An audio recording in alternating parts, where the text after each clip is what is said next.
الحمد للہ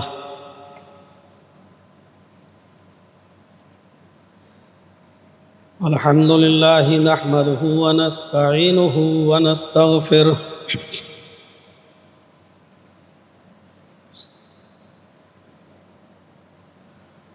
ونعوذ باللہ من شرور انفسنا ومن سیئات اعمالنا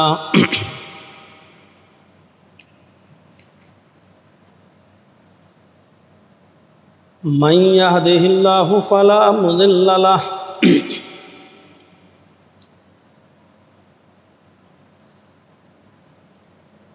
ومن يضلله فلا هادي له وأشهد أن لا إله إلا الله وحده لا شريك له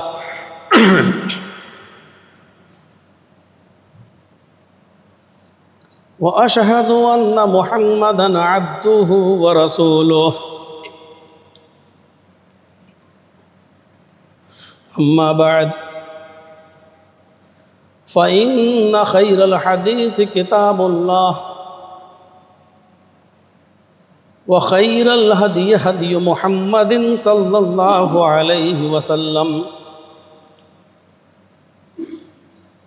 وشر الأمور محدثاتها وكل محدثة بدعة وكل بدعة ضلالة وكل ضلالة في النار. أعوذ بالله من الشيطان الرجيم. بسم الله الرحمن الرحيم.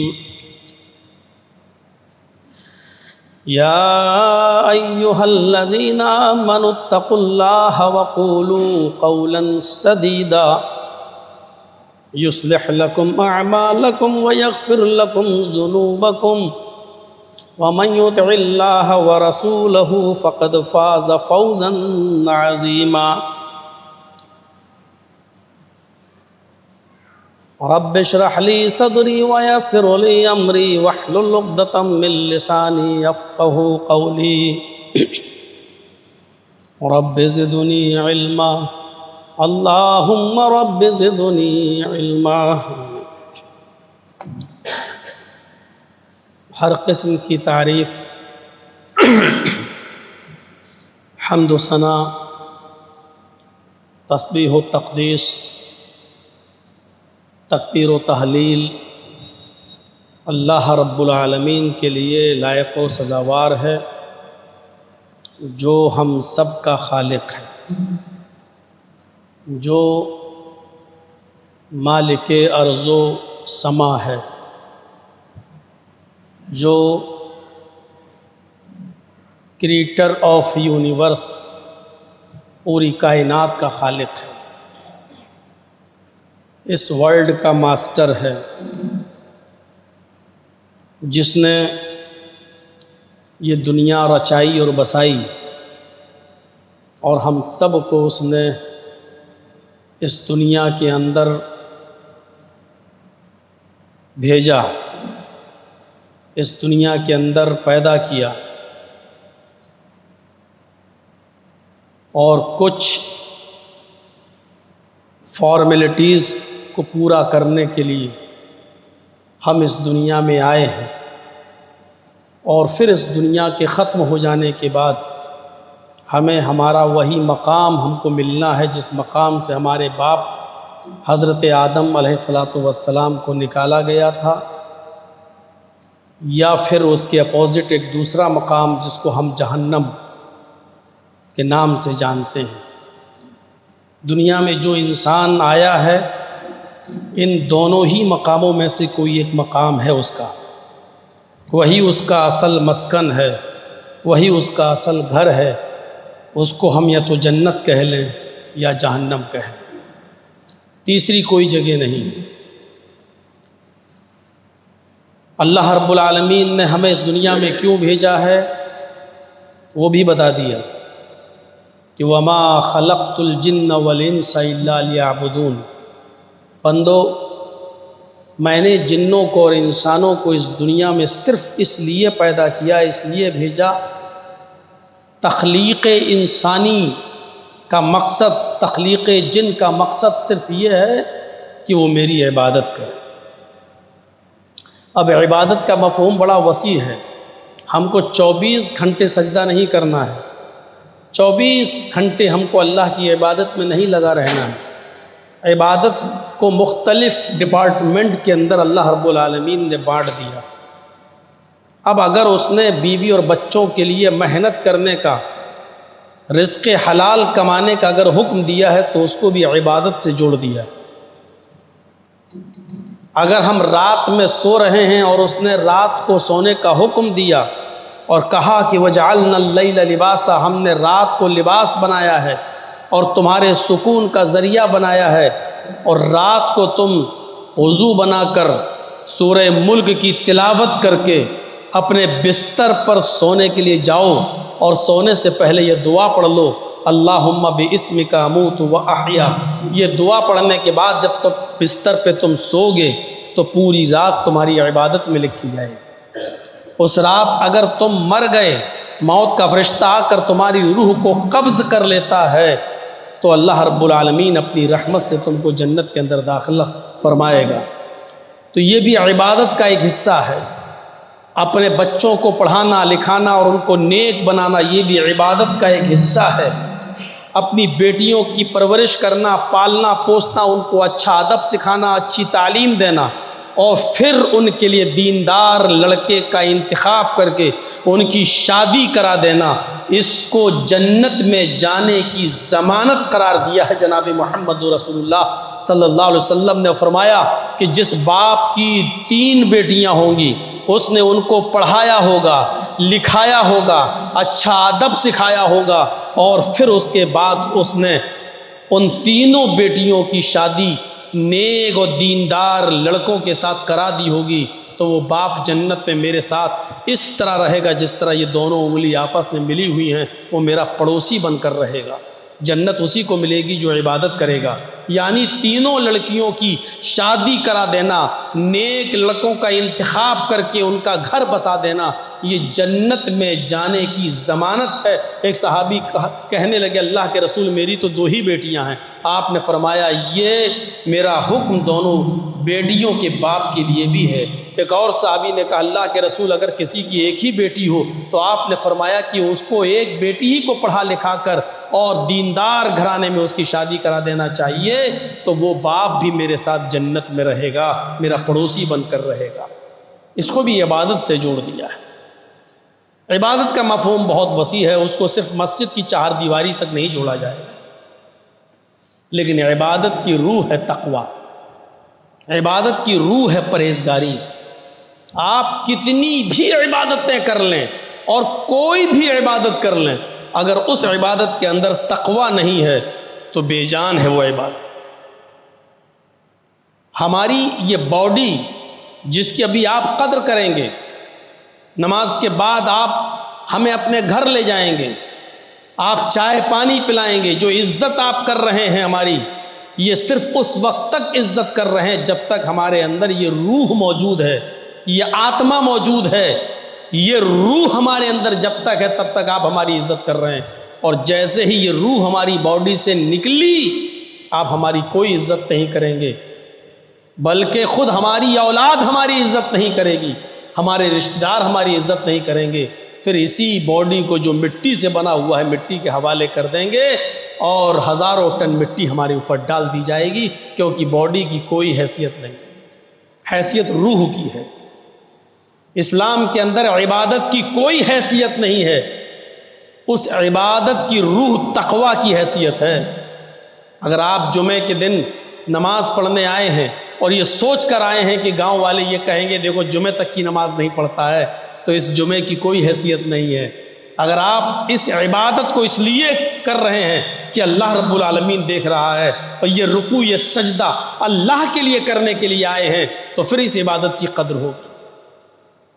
اگر آپ نے قربانی کا جانور 25,000 کا خرید کر اس لیے قربانی کی ہے کہ ہمارا پڑوسی 20,000 کا لایا ہے، اور ہم اس سے اچھے کاروباری ہیں، اس سے اچھے بزنس مین ہیں، اگر ہم نے 15,000 والا بکرا اگر ہم نے قربانی کے دن قربان کر دیا تو محلے والے کہیں گے دیکھو اس کا پڑوسی تو غریب ہو کر بھی 25,000 کا بکرا کر رہا ہے اور یہ کمینہ 15,000 کا، اتنا پیسے والا آدمی۔ اگر ہم نے قربانی کا بکرا 25,000 کا لا کر 30,000 کا لا کر اس لیے قربانی کی ہے کہ ہمارا پڑوسی 25 کا لایا تو ہم 30 کا لا رہے ہیں، آپ ذبح کر رہے ہیں، اس قربانی کی کوئی حیثیت نہیں اللہ رب العالمین کی نظر میں، کیونکہ اس کی روح نکل گئی ہے، تقوی سے خالی ہے، بے جان عبادت ہے۔ لَن يَنَالَ اللَّهَ لُحُومُهَا وَلَا دِمَاؤُهَا وَلَٰكِن يَنَالُهُ التَّقْوَىٰ مِنكُمْ۔ اللہ رب العالمین کے پاس تمہاری قربانی کے جانور کا گوشت اور خون نہیں جاتا ہے، اس کے پاس تو تقویٰ پہنچتا ہے کہ تم نے کس نیت کے ساتھ اور کس دل کے ساتھ اور کس تقوی کے ساتھ قربانی کی۔ تو یاد رکھیے گا، عبادت کی قدر نہیں اللہ کی نظر میں، تقوی کی قدر ہے۔ وہ عبادت آپ تقوی سے خالی ہے تو کوئی حیثیت نہیں۔ آپ جمعے کی 2 رکعت نہیں 2000 پڑھ جائیے، تقوی نہیں ہے تو بیکار ہے۔ جمعے کے دن پوری مسجد ہی نہیں روڈ تک نکل کے آپ جام کر دیجئے، اس تعداد کی کوئی حیثیت نہیں اللہ رب العالمین کی نظر۔ اللہ تعالیٰ کو عبادت پسند ہے تو وہ کہ جس کے اندر خشیت ہو، جس کے اندر تقوی ہو، جس کے اندر صرف اللہ کی خوشنودی اور رضامندی مخلصین وَاعْبُدُوا اللَّهَ مُخْلِصِينَ لَهُ الدِّينَ، اللہ کی عبادت کرو صرف اسی کے لیے دین کو خالص کرتے، پیور عبادت کی اللہ کو ضرورت ہے، اللہ کو پسند ہے، ورنہ چاہے جتنی عبادتیں کر لیجئے، اگر آپ جمعے کے دن اس لیے آئے کہ لوگ یہ کہیں گے کہ گاؤں والے واہ صاحب یہ تو جمعہ تک کی نماز نہیں پڑھتا، تو یہ نماز دکھاوے کی نماز ہے، جو شرک ہے۔ من صلی یرائی فقد اشرک، جس نے دوسروں کو دکھانے کے لیے نماز پڑھی اس نے شرک کیا، اس نے شرک کیا۔ صرف قبروں پہ چادر چڑھا لینا، ہاتھ جوڑ کر کھڑے ہو جانا، ان سے بیٹا بیٹی کا مطالبہ کر لینا ہی شرک نہیں ہے، سجدہ کرنا بھی شرک ہے اگر اس میں گاؤں والے شامل ہو گئے تو، رکوع کرنا بھی شرک ہے اگر اس میں گاؤں والے یا محلے والے شامل ہو گئے تو، اگر وہ عبادت اس لیے کی جا رہی ہے، وہ نماز اس لیے پڑھی جا رہی ہے کہ دیکھو لوگ کیا کہیں گے کہ یہ جمعہ تک کی نماز نہیں پڑھتا، اب یہ اللہ کے لیے نماز نہیں، یہ رکوع محلے والوں کے لیے ہے، یہ قیام محلے والوں کے لیے ہے، یہ سجدہ محلے والوں کے لیے ہے، اور ایسی عبادت شرک کے زمرے میں آتی ہے۔ عبادت کی روح ہے تقوی۔ تقوی صرف عبادت میں نہیں، ہر معاملے میں تقوی ہونا چاہیے۔ نبی اکرم صلی اللہ علیہ وسلم کی ایک لونڈی تھی، ایک خادمہ تھی، ایک باندی تھی جو نبی اکرم کی خدمت کیا کرتی تھی۔ حضرت عائشہ صدیقہ کا بیان ہے، بخاری شریف کی روایت ہے کہ اللہ کے نبی میرے حجرے میں میری گود میں میری ران پر سر رکھ کر لیٹے ہوئے تھے، اور اچانک اللہ کے رسول نے لونڈی کو آواز دی، خادمہ کو آواز دی، سنو۔ وہ لونڈی، وہ خادمہ گھر حجرے کے باہر بکری کے بچے کے ساتھ کھیل رہی تھی، اور اللہ کے نبی کی آواز اتنی زور سے تھی کہ اس لونڈی کے کانوں تک وہ آواز گئی، اس نے سنا وہ آواز لیکن نہیں آئی۔ آپ نے دوبارہ آواز دی، وہ نہیں آئی۔ آپ نے تیسری بار بھی آواز دی لیکن وہ بکری کے بچے کے ساتھ کھیلتی رہی۔ آپ نے کہا عائشہ ذرا دیکھو تو وہ کہاں چلی گئی، میں نے تو اس کو یہیں دیکھا تھا، گھر کے باہر حجرے کے باہر، دیکھو کہاں ہے وہ۔ حضرت عائشہ نے جب حجرے کا دروازہ کھولا تو دیکھا کہ وہ باندی، وہ لونڈی حجرے کے باہر ہی بکری کے بچے کے ساتھ کھیل رہی ہے۔ اما عائشہ نے اس لونڈی سے کہا کہ تمہیں اللہ کے نبی، تمہارے مالک تمہیں اندر بلا رہے ہیں۔ وہ آئی، آپ نے کہا کہ میں نے تمہیں کتنی آوازیں دی؟ اس نے کہا 3۔ آپ نے فرمایا کیا تم نے ان آوازوں کو سنا ہے جو میں نے تمہیں دی؟ اس لونڈی نے کہا ہاں۔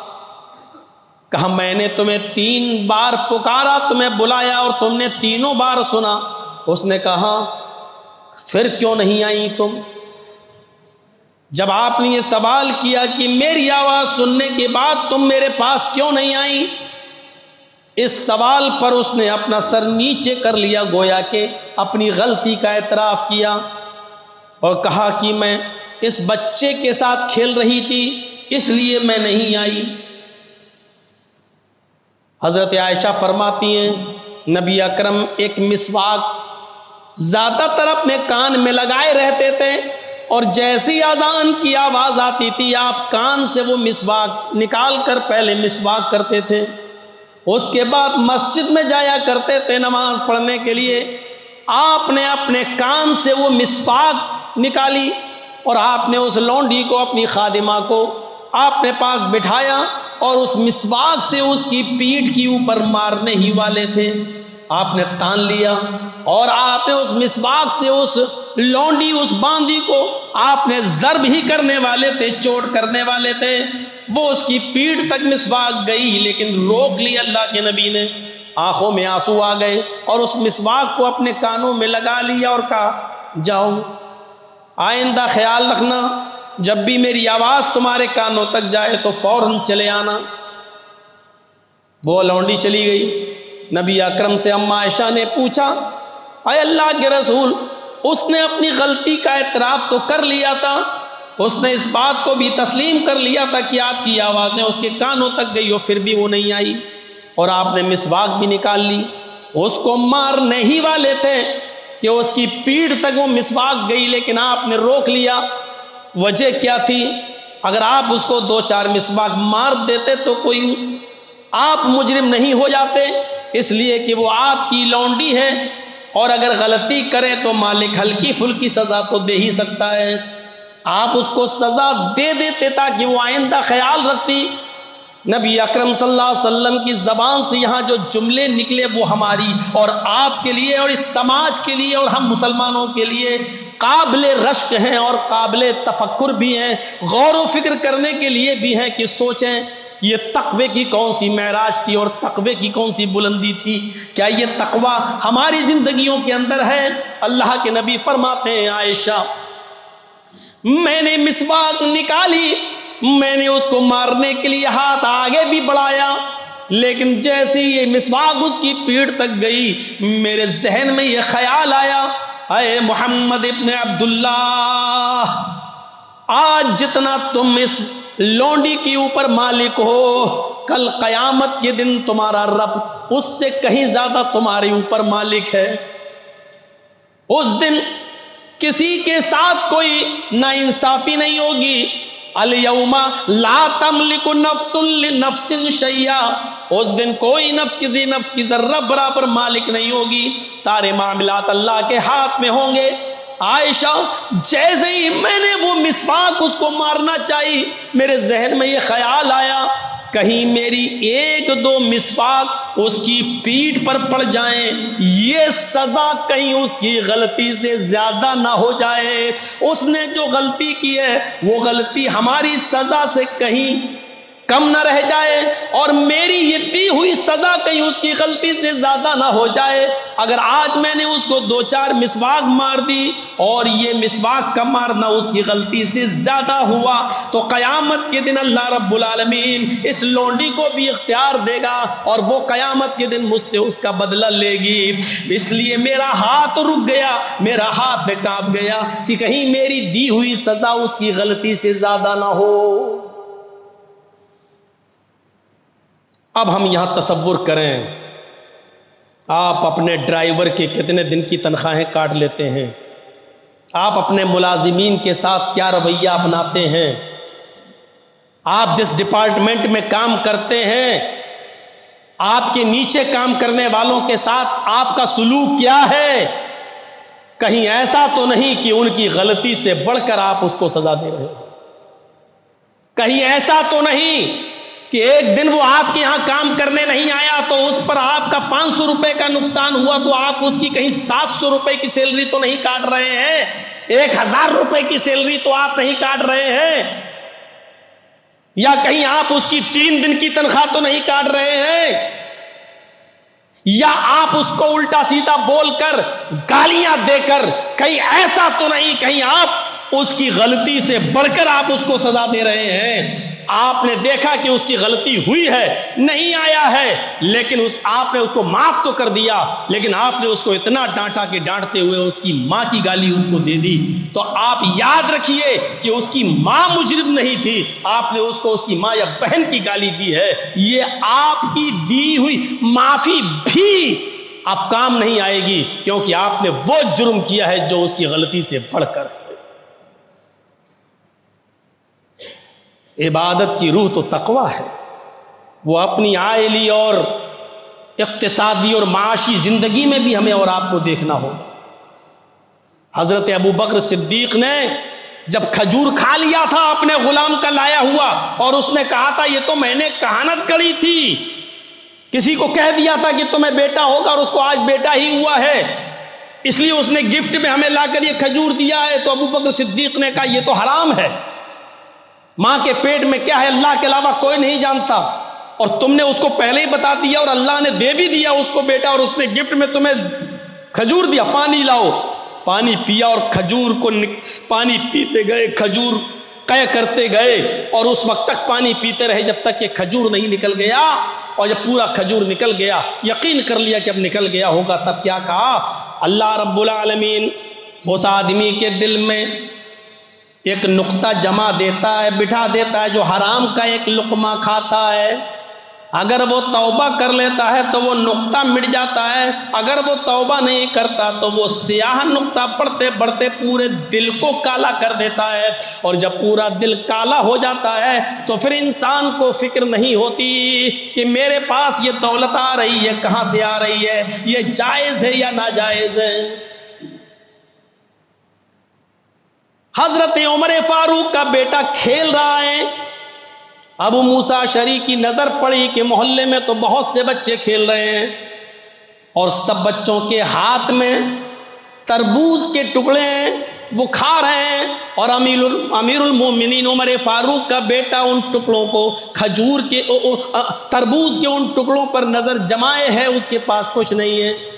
حضرت ابو موسیٰ اشعری باہر نکلے تو ان کو ایک درہم بیت المال کے باہر پڑا ہوا مل جاتا ہے۔ انہوں نے سوچا پتہ نہیں کس کا گر گیا ہوگا، انہوں نے اس درہم کو اٹھایا اور عمر فاروق کے بچے کو دے دیا کہ بیٹا جاؤ، یہ سارے بچے تربوز کھا رہے ہیں، کوئی نہ کوئی چیز کھا رہے ہیں، موسم کا پھل کھا رہے ہیں، تم بھی جاؤ اور کچھ نہ کچھ کھا لو، یہ ایک درہم میں تمہیں دے رہا ہوں۔ حضرت عمر فاروق کا بیٹا چونکہ اپنے باپ کی تعلیم و تربیت میں پلا بڑا تھا، اس لیے اس نے وہ درہم تو لے لیا، لیکن لیا کچھ نہیں، سیدھے بھاگتا ہوا اپنے گھر گیا، مٹھی بندھی ہوئی تھی۔ امیر المومنین کی نظر اپنے بیٹے کے اوپر پڑی، دیکھا مٹھی بندھی ہے، کہا بیٹا ہاتھ کھولو۔ بیٹے نے جیسے ہی مٹھی کھولی، ایک درہم، فرمایا یہ کہاں سے لائے ہو؟ جواب دیا ابو موسیٰ اشعری نے دیا ہے۔ حضرت عمر فاروق فوراً اپنے بیٹے کو پکڑتے ہیں اور بیت المال جاتے ہیں۔ ابو موسیٰ اشعری جو بیت المال کے کیشیئر تھے، خزانچی تھے، ان کو آواز دیتے ہیں، وہ باہر نکلتے ہیں۔ فرمایا کہ یہ ایک درہم کیا تم نے میرے بیٹے کو دیا؟ فرمایا ہاں۔ کہا کیوں؟ کہا سارے بچے تربوز کھا رہے تھے، آپ کا بیٹا منہ تک رہا تھا، یہ ایک درہم باہر پڑا ہوا تھا، میں نے اٹھا کر آپ کے بیٹے کو دے دیا۔ حضرت عمر فاروق نے فرمایا یہ ایک درہم جو پڑا ہوا تھا، تمہارا حق تو یہ تھا اور تمہارا کام تو یہ تھا کہ جو باہر پڑا ہوا ہے اس درہم کو اٹھا کر تم بیت المال میں جمع کر دیتے، اگر کوئی دعوے دار آتا تو اس کو دے دیتے، نہیں آتا تو اس کو بیت المال میں جمع کر دیا جاتا، لیکن یہ باہر پڑا ہوا ایک درہم تم نے میرے بیٹے کو کیوں دیا؟ اے ابو موسیٰ، جہنم میں ڈھکیلنے کے لیے اور جہنم میں داخل کرنے کے لیے، جہنم میں بھیجنے کے لیے تیری نظر امیر المومنین عمر فاروق کے اہل و عیال پر ہی پڑی تھی، حضرت عمر کے خاندان پر ہی پڑی تھی، حضرت عمر فاروق کے بیوی بچوں ہی پر تیری نظر پڑی تھی، تجھے اتنے بڑے شہر میں کوئی اور نظر نہیں آیا۔ بظاہر ایک درہم کی کوئی حیثیت نہیں ہے، ایک درہم کی کیا حیثیت لیکن امیر المومنین ذرا غور کر کے دیکھیے کہ اپنے بیٹے کے ہاتھ میں ایک درہم بھی برداشت نہیں کر پائے اور اپنے کیشیئر کی کلاس لے لی اور کہا کہ آئندہ اگر میرے بیٹے کو کوئی بھی زمین پر پڑی ہوئی چیز اگر دینے کی کوشش کی تو نکال بھی دوں گا اور سزا بھی دوں گا، کیونکہ جہنم میں ڈھکیلنے کے لیے اور داخل کرنے کے لیے تیری نظر صرف میرے خاندان پر اور میرے گھر کے اوپر پڑی تھی۔ میرے بھائیوں، ان واقعات کی روشنی میں ہم اپنے آپ کو ٹٹولیں، گریبانوں کے بٹن چاک کر کے اور اپنے گریبانوں میں جھانک کر ہم دیکھیں کہ ہم کہاں کھڑے ہیں، ہماری حیثیت کیا ہے سماج میں، ہماری حیثیت کیا ہے سوسائٹی میں، کیا ہماری عبادتیں قبول ہو رہی ہوں گی، کیا ہمارے روزے قبول ہو رہے ہوں گے، کیا ہماری نمازیں قبول ہو رہی ہوں گی۔ کچھ مت جائیے سوچئے، صرف یہاں سوچئے ہم اپنے جسموں پر جو کپڑا پہن کر آئے ہیں، ہر انسان غور کر کے دیکھے کیا یہ کپڑا پورا کا پورا حلال کمائی کا ہے جو ہم نے خریدا ہے۔ فرمایا کہ 9 درہم تم نے حلال کے پسینہ بہا کر کمایا ہے، لیکن شک کا 1 درہم تمہارا جو تمہیں ملا ہوا ہے، پتہ نہیں کہ یہ حلال کا یا حرام کا، حلال کا بھی ہو سکتا ہے وہ، لیکن گنجائش پتہ نہیں ہے حلال کا یا حرام کا، شک ہے آپ کو، شک۔ اور وہ شک کا 1 درہم اگر آپ نے ملا لیا اس 9 درہم میں، اب 10 ہو گئے، 9 درہم رکشہ چلا کر کمائے، محنت مزدوری کر کے کمائے، 9 درہم آپ نے مزدوری کی ہے، اینٹیں ڈھوئی ہیں، کسی امیر آدمی کی دیواریں بنائی ہیں، گھر مکان بنایا ہے، 9 درہم کمایا ہے آپ نے، اور 1 درہم شک کا اس 9 درہم میں ملا کر 10 درہم پورے کر لیے، اور مارکیٹ سے آپ 10 درہم کا ایک قمیض ایک کرتا لے کر آئے اور آپ نے وہ پہن لیا۔ بخاری شریف کی حدیث یہ کہتی ہے جب تک وہ قمیض آپ کے ہمارے جسم پر رہے گی، جبکہ 9 درہم حلال کے ہیں، صرف 1 درہم شک کا ہے، وہ بھی کلیئر نہیں ہے کہ وہ حرام ہی کا ہوگا، حلال کا بھی ہو سکتا ہے، لیکن چونکہ وہ کنفرم نہیں تھا، آپ کو شک تھا کہ وہ حلال کا یا حرام کا، لیکن اس میں شامل کر لیا۔ اللہ کے رسول تو فرماتے ہیں جب تک وہ کپڑا تمہارے جسم پر رہے گا اور اس کپڑے کو پہن کر جتنی بھی عبادتیں اور نمازیں تم پڑھو گے، اللہ رب العالمین ایک بھی عبادت، ایک بھی روزہ، ایک بھی نماز، ایک بھی حج، ایک بھی طواف، ایک بھی عمرہ آپ کا قبول نہیں کرے گا جب تک وہ قمیض ہمارے جسم پر رہے گی۔ ہم اس حدیث کے مطابق جو بخاری کی میں نے آپ کے سامنے پیش کیا ہے، ہم سوچیں اور غور کریں، کون بچا ہوگا؟ آپ نے یہ مسجد بنائی ہے نا، تعمیر چندہ تو کیا ہوگا، گھر گھر گئے ہوں گے، کیا گارنٹی کے ساتھ آپ کہہ سکتے ہیں کہ اس مسجد میں جتنے لوگوں کا پیسہ لگا ہے سب حلال ہی دیے ہوں گے اور کسی نے حرام کا نہیں دیا ہوگا؟ پھر ہماری نماز اس مسجد میں ہوگی یا نہیں؟ بہت سوچو گے تو بہت دور، بہت آگے تک نکل جاؤ گے، دماغ کام نہیں کرے گا کہ اس مسجد میں بھی ہماری عبادت ہوگی یا نہیں ہوگی۔ جب 1 درہم شک کا مل جائے تو اس قمیص میں ہماری نماز نہیں ہو رہی ہے، جبکہ 9 درہم ہم نے محنت کے کمائے ہیں۔ اتنا آسان ہے جنت؟ اور ٹھونک دو، سجدوں پہ سجدے کر لو اور اللہ پکار دے گا فرشتہ جاؤ جنت میں، تم نے تو بہت نمازیں پڑھی، اتنا آسان نہیں۔ الا ان سلعۃ اللہ غالیہ، ان سلعۃ اللہ الجنہ، لوگو اللہ کا سامان بہت مہنگا ہے، جانتے ہو وہ مہنگا سامان کیا ہے؟ الا ان سلعۃ اللہ جنہ، وہ اللہ کا سامان جو بہت مہنگا ہے وہ جنت ہے، مہنگا ہے، وہ سستے میں نہیں ملے گا۔ اب ضروری نہیں کہ مہنگی چیز دولت ہی میں ملے، مہنگی چیز وہ بھی ہوتی ہے کہ ہم کر سکتے ہیں، اپنے ضمیر کو مار کر تو حاصل کرو۔ کہاں جائے، کیا کرے؟ اس لیے قرآن کی اس آیت پر ہی عمل کر لو، واتقوا اللہ ما استطعتم، اللہ سے اتنا ڈرو جتنا تمہاری طاقت میں ہو، جتنا تمہاری استطاعت میں ہو۔ حتی الامکان کہاں کوئی آدمی پورا کر سکتا ہے، پورا کا پورا تقوی اس کے اندر آ پائے گا۔ امام احمد ابن حنبل کے پاس ایک بوڑھی عورت آتی ہے اور کہتی ہے مجھے آپ سے بڑا بزرگ کوئی اپنے علاقے میں نہیں دکھا، اس لیے آپ کے پاس میں مسئلہ پوچھنے آئی ہوں۔ ہم لوگ انصاری برادری سے تعلق رکھتے ہیں، اس لیے اس برادری کے تعلق سے یہ مسئلہ زیادہ سمجھ میں آتا ہے۔ میں چرخہ چلاتی ہوں، وہ بوڑھی عورت کہتی ہے کہ میں سوت کاٹتی ہوں، میں رات میں بھی سوت کاٹتی ہوں اور دن میں بھی سوت کاٹتی ہوں۔ دوسرے لوگ سوت لاتے ہیں، میں ان کے سوت کو کاٹ کر دے دیتی ہوں اور ان سے مزدوری لیتی ہوں۔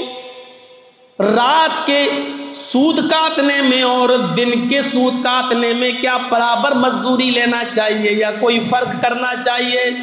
دن میں سوت کاٹتی ہوں تو روشنی آتی ہے سورج کی، اور رات میں جب میں سوت کاٹتی ہوں تو اس میں ہمارا تیل خرچ ہوتا ہے، چراغ جلانا پڑتا ہے۔ تو کیا میں دونوں کی ایک ہی مزدوری لوں یا الگ الگ؟ میں رات اور دن کی ایک ہی مزدوری لیتی ہوں۔ امام احمد ابن حنبل فرماتے ہیں کہ اے بوڑھی عورت، میری ماں، تم نے تو امام احمد ابن حنبل کو بھی بڑے تعجب میں ڈال دیا ہے۔ مجھ جیسا علم کا مطالعہ کرنے والا بھی آج پس و پیش میں پڑ گیا کہ میں اس کا کیا جواب دوں۔ جہاں تک میری عقل کہتی ہے، میرا مطالعہ کہتا ہے، کتاب و سنت پر میری نظر ہے، وہ اگر کہتا ہے تو اس کا میرا علم یہ کہتا ہے کہ تمہیں رات کی مزدوری کچھ زیادہ لینا چاہیے اور دن کی مزدوری کم لینا چاہیے، کیونکہ دن میں تمہارا کچھ نہیں لگتا اور رات میں تمہارا تیل لگتا ہے۔ ہاں، اگر تم رات و دن دونوں کی مزدوری ایک لوگی تو گویا کہ دن میں جن کا سود کاٹتی ہو ان سے تم زیادہ لے رہی ہو، اس لیے کہ دن میں تو تمہارا تیل بھی خرچ نہیں ہوا ہے، لہٰذا دن میں جن کا سود کاٹتی ہو ان سے تھوڑی مزدوری کم لو، تھوڑا سا عوض کم لو، اور رات میں جن کا سود کاٹتی ہو ان سے زیادہ لو۔ میرے علم کے مطابق اگر تم رات و دن کی دونوں کی مزدوری ایک لوگی تو دن میں جن کا سود کاٹتی ہو ان کے اوپر ظلم ہوگا، اور قیامت کے دن یہ لوگ تم سے حساب و کتاب کر سکتے ہیں، تمہارا مواخذہ کر سکتے ہیں، اور اس بات پر قیامت کے دن تمہاری پکڑ ہو سکتی ہے۔ جب وہ عورت یہ مسئلہ جان کر جانے لگی تو کہنے لگے، لوگوں، ضرور یہ کسی ولی اللہ کی بیٹی لگتی ہے، اس کا باپ ضرور کوئی اللہ کا نیک بندہ ہوگا، ولی اللہ ہوگا، کیونکہ آج تک امام احمد بن حنبل سے اتنا باریک مسئلہ پوچھنے والا کوئی نہیں ہے۔ دوسرے دن وہی عورت آتی ہے اور کہتی ہے، امام احمد ابن حنبل، مجھے ایک بات اور بتائیے، میں نے اپنے پڑوسی سے کوئی روشنی میں نے نہیں لی ہے، لیکن دیوار چونکہ ملی ہوئی ہے اور دیوار کھلی ہوئی ہے، رات میں اس کے گھر چراغ جلتا رہتا ہے، اس کے چراغ کی روشنی میرے گھر آتی ہے، اگر میں اپنا تیل نہ جلاؤں اور اس کے چراغ کی روشنی میں اگر سود کاٹ لوں تو کیا یہ بے ایمانی ہوگی؟ احمد ابن حنبل فرماتے ہیں، اگرچہ وہ چراغ کی روشنی خود بخود تمہارے گھر آ رہی ہے، لیکن آ تو دوسرے کے چراغ کی روشنی رہی ہے، اگر تم اس کے چراغ کی روشنی میں سود کاٹو گی تو تمہیں پہلے اس گھر والے سے اجازت لینی پڑے گی، اگر وہ اجازت دے دے تو تمہیں پھر اس چراغ کی روشنی میں سود کاٹنے کی اجازت ہے، ورنہ نہیں ہے۔ میرے بھائیوں، ان معاملات کو لے کر اب ہم سوچیں کہ ہم کہاں ہیں۔ ہم جس لکھنؤ میں فلیٹ اور بلڈنگ میں رہتے ہیں وہاں اصل میں بہت سے لوگوں کے وائی فائی لگے ہوئے ہیں، تو کچھ بلڈنگ والے ان کے ہاں وائی فائی نہیں لگا ہے تو نیچے والے کے وائی فائی سے کنیکٹ کر کے وہ اپنا نیٹ چلاتے ہیں، اور نیچے والے کو پتہ ہی نہیں ہے اور وائی فائی چل رہا ہے۔ میرے بھائیوں، اگر دیکھا جائے تو اس عورت کے مسئلے کے حساب سے وہ آٹومیٹک نیٹ ورک آ رہا پکڑا جا رہا ہو، کام کر رہا ہے، لیکن نیچے والے کو نہیں۔ اگر اس وائی فائی کنیکٹ کر کے اس نے نیٹ کے ذریعے اپنا کوئی بزنس کیا تو وہ بھی حرام ہوگا، کیونکہ آپ اس کی اجازت کے بغیر نیٹ چلا رہے ہیں اور اس کا نیٹ آپ استعمال کر رہے ہیں، اگرچہ اس کو پتہ بھی نہیں اور اس کے اوپر کوئی فرق بھی نہیں پڑ رہا ہے، لیکن اس کے ذریعے جو تم کمائی حاصل کرو گے وہ ساری کی ساری حرام ہوگی۔ عبادت کی روح تو تقویٰ ہے، اللہ کو نماز تھوڑی محبوب ہے، اللہ کو رزق حلال کھا کر عبادت محبوب ہے۔ نماز کیا ہے؟ ایک دعا ہے۔ نماز کیا ہے؟ نماز رکوع سجدہ یہ عبادت نہیں، یہ تو دعا ہے۔ آپ پوری نماز میں دعا ہی تو کرتے ہو، اور عربی میں نماز کو صلاۃ کہتے ہیں، اور صلاۃ کا معنی ہی دعا کا ہے۔ پوری نماز میں آپ دعا مانگ رہے ہو، تو اللہ کو کیا مطلوب ہے؟ دعا کرنے آ رہے ہو میرے گھر میں، تو پھر میں پاک ہوں تو پاک ہی کو پسند کرتا ہوں۔ ان اللہ طیب یقبل الطیب، اللہ پاک ہے تو پاکی کو پسند کرتا ہے۔ ہم اپنے ضمیروں میں ذرا ٹٹولیں اور چھانکیں اور گریبانوں میں، اور دیکھیں کہ ہم کہاں کھڑے ہیں، کہاں کھڑے ہیں۔ بہت آسان ہے بزنس کر لینا اور بزنس میں ایک دوسرے کو مات دے کر آگے بڑھ جانا، بہت آسان ہے، لیکن رزق حلال پر بزنس کرنا یہ بہت مشکل ہے، بہت مشکل ہے۔ اور میں نے شاید لکھنؤ کے اطراف پہ کسی مسجد میں سنایا تھا کہ حضرت عمر فاروق کے پوتے سالم ابن عبداللہ نے ہشام ابن عبد الملک سے کہا تھا، جب اس نے کہا کہ تمہارے احرام میں پیبند لگے ہوئے ہیں کئی کئی، بتاؤ میں خلیفہ ہوں یہاں کا، کچھ چاہیے تمہیں؟ تو کہا نہیں۔ کہا کچھ تو مانگو، ضرورت ہو۔ تو حضرت سالم ابن عبداللہ نے کہا تھا کہ اللہ کے گھر میں ہوتے ہوئے انی لاستحی من اللہ ان اسأل فی بیتہ غیرہ، آئے ہشام تم خلیفہ ہوگے کسی شہر کے اور کسی بستی کے، وہ اپنی جگہ پر، میں اللہ کے گھر میں اور خانہ کعبہ میں ہوں، اللہ کے گھر میں ہوتے ہوئے، اللہ کے ہوتے ہوئے مجھے کسی غیر کے سامنے دامن پھیلانے میں شرم آتی ہے۔ اس نے چوراہے پر پکڑ لیا، یہ تو اللہ کا گھر نہیں ہے، اب بتاؤ کیا چاہیے تم؟ تو کہا اچھا تم کیا دینا چاہتے ہو؟ کہا تیل، گھی، کپڑا، سونا، چاندی، مکان، گھر، جو چیز میرے پاس ہے جس کا میں مالک ہوں دے سکتا ہوں، بتاؤ کیا چاہیے؟ کہا نہیں آخرت دے سکتے ہو؟ کہا آخرت تو کوئی کسی کو نہیں دے سکتا ہے، وہاں تو اللہ کے رسول بھی اپنی بیٹی کو کہہ کر گئے ہیں عمل کر، بغیر عمل کے تیرا باپ بھی تیرے کوئی کام نہیں آئے گا۔ اے سالم، آخرت کا کوئی معاملہ میں حل نہیں کر سکتا، تو تم یہ چاہتے ہو کہ میں تم سے دنیا مانگوں، دنیا کی چیزیں؟ کہا ہاں۔ کہا اے شام، طواف کرنے کے بعد میں نے 2 رکعت نماز پڑھی تھی، کہاں میں نے دیکھا تھا 2 رکعت نفل پڑھنے کے بعد میں نے دونوں ہاتھ اٹھا کر دعا مانگی تھی، کہ ہاں میں نے یہ بھی دیکھا تھا۔ وہ دونوں ہاتھ اٹھا کر میں نے کیا دعا مانگی تھی شاید یہ تمہیں نہیں معلوم۔ ہشام نے کہا اے سالم، اے عمر فاروق کے پوتے، مجھے کیا معلوم، تمہارے ہونٹ ہل رہے تھے، تم جانو تمہارا رب جانے۔ سالم ابن عبداللہ کہتے ہیں ہاں میں نے اپنے رب سے کیا مانگا یہ میں جانتا ہوں اور میرا رب جانتا ہے، میں تمہیں بتانا بھی نہیں چاہتا، لیکن آج تم کہتے ہو کہ مجھ سے سونا مانگو، چاندی مانگو، زمین مانگو، زر و جواہرات مانگو، دولت مانگو، گھی دال چاول مانگو، اناج مانگو، غلہ مانگو، یعنی دنیا مانگو، اس لیے میں تمہیں یہ بتا دیتا ہوں آئے ہشام، جب میں اپنے دونوں ہاتھ اٹھا کر اللہ سے مانگ رہا تھا، اللہ کو پکار رہا تھا، تو میں نے اللہ سے کیا مانگا یہ تو میں تمہیں نہیں بتاؤں گا، لیکن اتنا میں تمہیں بتا دیتا ہوں ما سألت الدنیا من یملکها فکیف اسألها من لا یملکها، دنیا تو میں نے اس سے بھی نہیں مانگی جو دنیا کا مالک ہے، جس نے دنیا کا کچھ حصہ تجھے دے دیا ہے، سونے اور چاندی کا سوال تو میں نے اس سے بھی نہیں کیا، زمین و جائیداد کا سوال تو میں نے اس سے بھی نہیں کیا، دنیا تو میں نے اس سے بھی نہیں مانگی، ما سالت الدنیا من یملکها، دنیا تو میں نے اس سے بھی نہیں مانگی جو دنیا کا مالک ہے، فکیف اسألها من لا یملکها، تو ایک بھکاری سے دنیا کیا مانگوں جب کہ دنیا کا مالک ہی نہیں ہے، آج تو مرا اور یہ دنیا کل کسی دوسرے کے ہاتھ میں چلی جائے گی، تو مجھے کیا دے گا، دنیا کا سوال تو میں نے اس سے بھی نہیں کیا جو دنیا کا مالک ہے۔ کتنے خوددار لوگ تھے، تصور کیجئے کہ دولت ان کے پاؤں میں نچھاور ہے، خلیفہ دینے کے لیے تیار ہے اور وہ دھتکار رہے ہیں، جبکہ ان کے احرام میں ان کے پیبند لگے ہوئے ہیں، جوڑ لگے ہوئے ہیں، ان کو ضرورت ہے کپڑوں کی لیکن نہیں مانگتے۔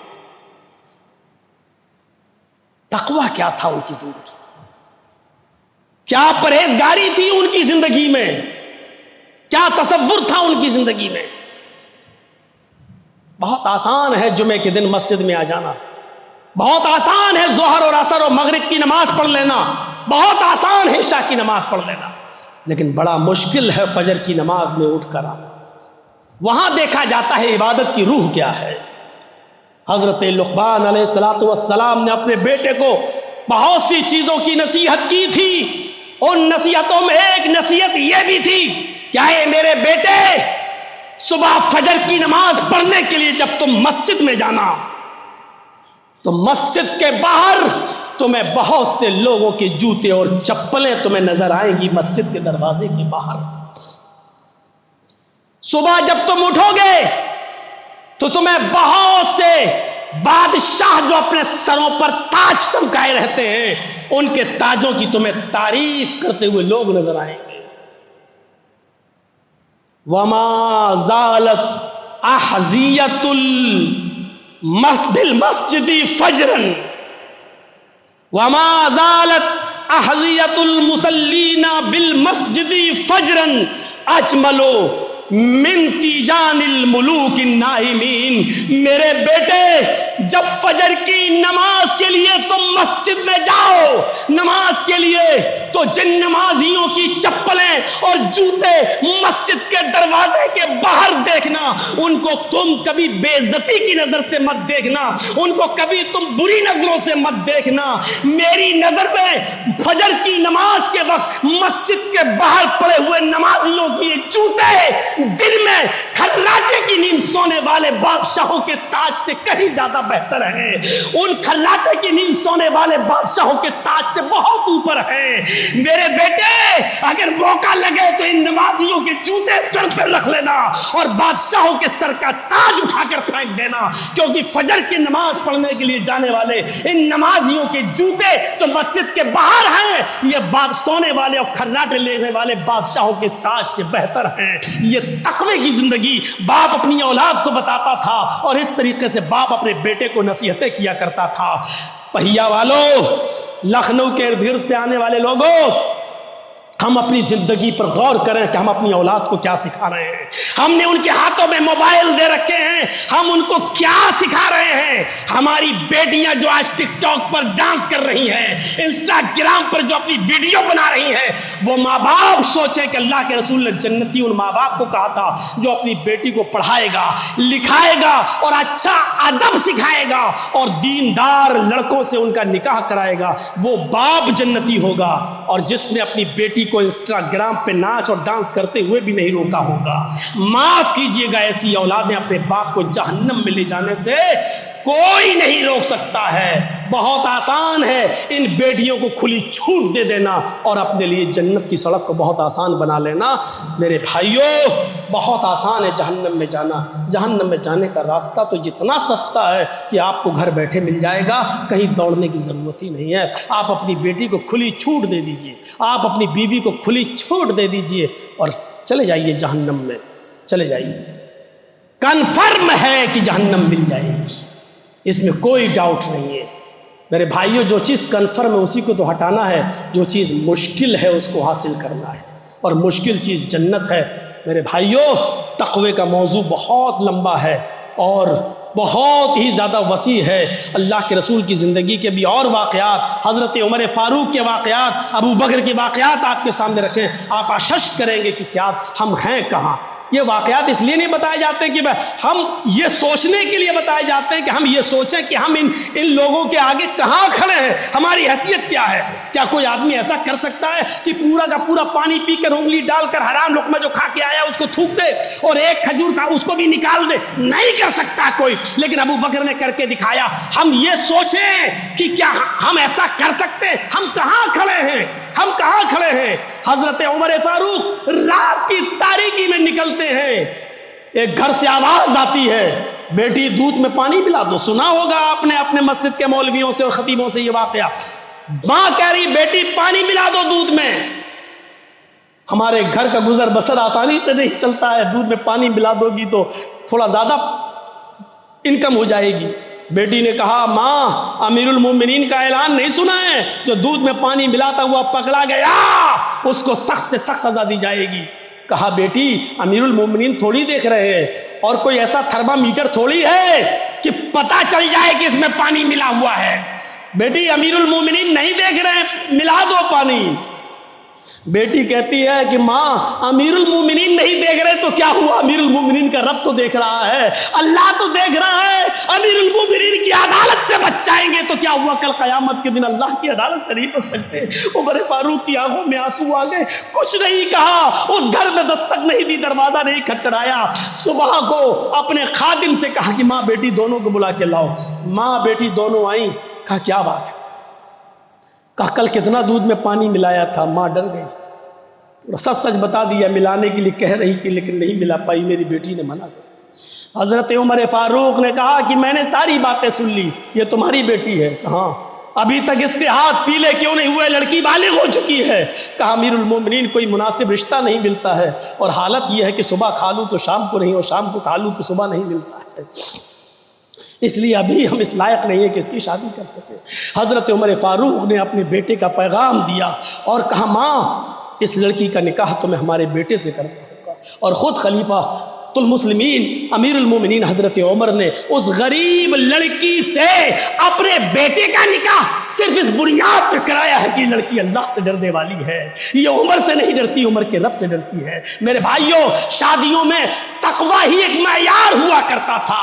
جب سے ہم نے انجینئر لڑکا دیکھا، کمپیوٹر والا لڑکا دیکھا، جب سے ہم نے پراپرٹی ڈیلر دیکھا، اور جب سے ہم یہ دیکھنے لگے کہ لڑکا کتنا کماتا ہے اور کیا کرتا ہے، تب سے ہماری زندگیوں میں طلاقوں کی نوبتیں بھی بھری پڑی ہیں، کیونکہ ہم نے تقوی کو معیار نہیں بنایا۔ نہ لڑکی والے لڑکے میں تقوی دیکھ رہے ہیں، نہ لڑکے والے لڑکی میں تقوی دیکھ رہے ہیں۔ اس لیے میں نے کہا تقوی کا موضوع بہت وسیع ہے۔ شادی بھی دکھا سنت ہے، اور سنت عبادت ہوا کرتی ہے، اس عبادت کی روح بھی تقوی ہے۔ آپ لڑکے کو دیکھیں تو ادھر بھی تقوی دیکھیں، آپ لڑکی دیکھیں تو ادھر بھی تقوی دیکھیں۔ میرے بھائیوں، کھانے پینے میں تقوی، رہن سہن میں تقوی، عبادت میں تقوی، تقوی عبادت کی روح ہے، ہر معاملے میں تقوی دیکھنا پڑے گا۔ ہماری زندگی اگر تقوی سے خالی ہے تو معاف کیجئے گا، ہم بے روح عبادت کر رہے ہیں جس کی کوئی قدر نہیں ہے۔ کسی بھی چیز کی روح نکل جائے تو بیکار ہے۔ میرے بھائیوں، یہ مائک آواز دے رہا تو اس کی قدر ہو رہی ہے، یہ مائک آواز نہ دے تو آپ مائک کو اٹھا کے پھینک دیں گے، کباڑ خانے میں ڈال دیں گے، یا مائک والے کو ڈانٹیں گے اتنا پیسہ دیا، اس سے کیوں اس کا مقصد حل نہیں ہو رہا ہے۔ میرے بھائیوں، بے مقصد چیزوں کی کوئی قدر نہیں ہوتی ہے، ایسی بے مقصد عبادت کی کوئی قدر نہیں ہوتی ہے، اور بے مقصد عبادت وہ ہے جس کے اندر تقوی نہ ہو۔ تقوی سے اپنی عبادتوں کو بھریے۔ ہم اللہ سے دعا کرتے ہیں کہ بار الہ ہماری زندگیوں میں تقوی پیدا فرما دے، ہماری شادیوں میں تقوی پیدا فرما دے، لڑکے اور لڑکی کے انتخاب میں ہمیں تقوی دیکھنے کی توفیق عطا فرما۔ اللہ ہمارے رزق حلال میں ہمیں تقوی کی توفیق عطا فرما، ہماری معاشی، ہماری اقتصادی، ہماری عائلی، ہر طریقے کی زندگی میں اللہ تو تقوی کوٹ کوٹ کے بھر دے۔ بار الہ ہمیں اپنی عبادتوں کو با مقصد عبادت کرنے کی توفیق ہمیں عطا فرما، بے مقصد عبادتوں سے ہمیں محفوظ فرما لے۔ بار الہ ہم تجھ سے دعا کرتے ہیں کہ جب تک تو ہمیں زندہ رکھ، اسلام پہ زندہ رکھنا، اور جب ہمارا خاتمہ ہو تو ایمان پر ہمارا خاتمہ فرمانا۔ وما علینا الا البلاغ المبین، وآخر دعوانا ان الحمد للہ رب العالمین۔